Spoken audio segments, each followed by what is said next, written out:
eftir nokkuð góða leiki hjá Keflavík núna síðustu tvo og þá kemur stærsta tap vetrarins rétt fyrir úrslitakeppnina. Hvað er að gerast hjá okkur í dag? Það er góð spurning.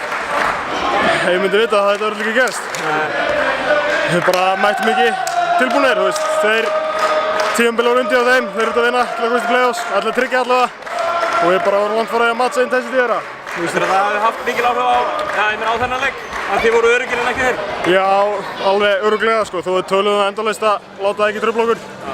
Þú veist, það var alveg aðalpoint okkur komin leik að matcha intensityið og passa svona frá okkur. Og það er akkurat sem við gerum ekki, þeir, þú veist, ég veit ekki hvað það tókum mörg svona frá okkur, það er eitthvað fáránleg tala. Þannig, gameplanin okkar bara, við gerðum bara ekki það sem við ætlum að gera, bara langt frá því. Nú er þetta minn gamli heimavöllur, erfitt að koma hingað og þetta er niðurstaðan? Ég ætla að klikka hellinga skotum, en það er ekki eins og þessi einhver heimavalla bónus sem er, en já, þetta er umlegt að tapa hérna. Alveg hræðilegt sko.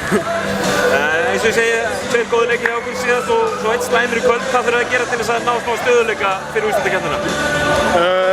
Við þurfum bara að halda áfram að grænda, halda áfram að bæta okkur. Þú veist, það er við höfum ein leik núna fyrir play-offs til að ná okkur aftur á beinum brautina og ég engar áhyggjur af því.